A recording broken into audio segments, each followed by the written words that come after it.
Merci beaucoup pour l'invitation. Bonjour à tous et merci pour cette première question.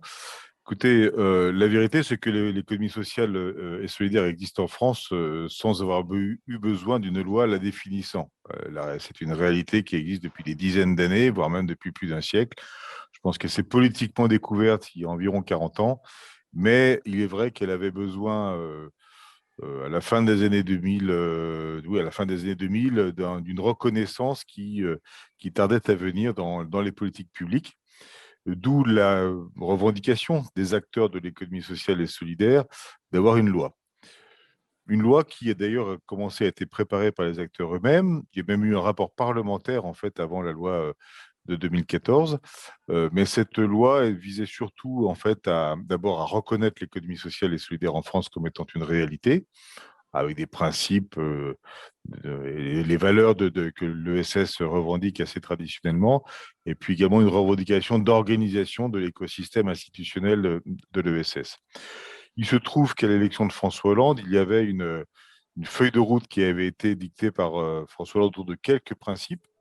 Mais lorsque Benoît Hamon a pris ses fonctions, en fait, nous avons, à partir de ces quelques éléments, mais aussi à partir de tout ce que nous savions de ce que souhaitaient les acteurs, creusé un peu plus l'affaire. Et il nous a semblé que la loi devait aller un peu plus loin que ce qui était souhaité par les acteurs eux-mêmes au départ. Là, en 2014, il s'est agi de donner une définition à l'économie sociale et solidaire, évidemment en englobant ce qui existait déjà, notamment sous forme d'entreprise avec des statuts, les mutuelles, les associations, les fondations, les coopératives, mais éventuellement en élargissant le centre de gravité de l'économie sociale et solidaire. Et c'est un peu ce qui était en débat, à vrai dire. Ce n'était pas la reconnaissance des statuts, c'était la reconnaissance de formes d'économie sociale qui pouvaient être assumées par des sociétés commerciales à condition qu'elles obéissent à un certain nombre de règles. Et il se trouve que les règles que nous avons définies pour ces sociétés commerciales, en fait, découlent des statuts des autres entreprises statutaires de l'économie sociale. Donc, en fait, nous avons déconstruit l'affaire. On a dit, voilà, qu'est-ce qui est derrière ces statuts et qui justifie le fait de se revendiquer d'une forme particulière d'entrepreneuriat? Évidemment, des questions de propriété collective, de gouvernance associée à cette propriété collective, de non-lucrativité, en la définissant mieux d'ailleurs dans le droit, de finalité. Et ces éléments-là principiels, nous avons dit, voilà, si les sociétés commerciales décident de se les appliquer, elles peuvent se revendiquer de l'économie sociale et solidaire.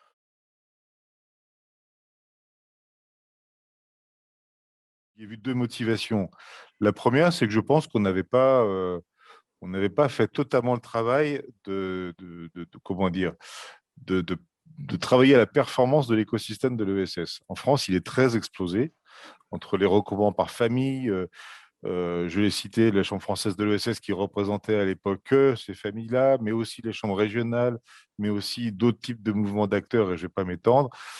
De fait, on a voulu institutionnaliser l'ESS. D'ailleurs, on a mis des choses dans la loi qui, à mon sens, n'avaient pas lieu d'y être. En fait, la loi était de ce point de vue-là trop précise et trop bavarde. Elle n'a pas besoin d'en dire autant, notamment parce qu'il s'agissait des formes dans lesquelles les acteurs eux-mêmes décidaient de s'organiser et pas besoin d'en fixer les principes de manière abusive dans la loi, à mon avis. Et il restait quand même un paysage un peu trop éclaté, on va dire ça comme ça. Et donc, je m'étais dit à titre personnel que je regrettais de ne pas avoir pu faire mieux en fait dans le cadre de la loi. Et je me suis dit, en passant de l'autre côté de la barrière, bah, je peux du coup faire ce que j'ai pas pu faire ou en tout cas suggérer de faire quand j'étais de l'autre côté de la barrière. Donc, il y avait cette première motivation de manière assez claire. Puis la deuxième, c'est que bien que connaissant bien les acteurs, les entendant beaucoup, les recevant beaucoup, j'avais quand même perçu que l'unité politique de tout ça, au-delà de l'organisation, était parfois fragile. Voilà.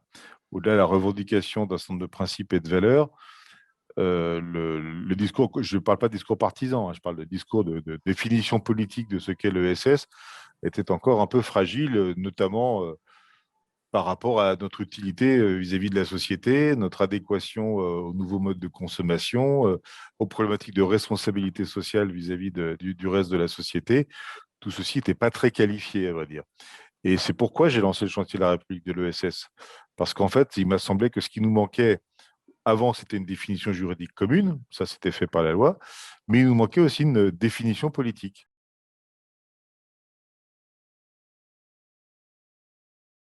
La France a toujours un message universel à porter, vous le savez bien, c'est pas nouveau.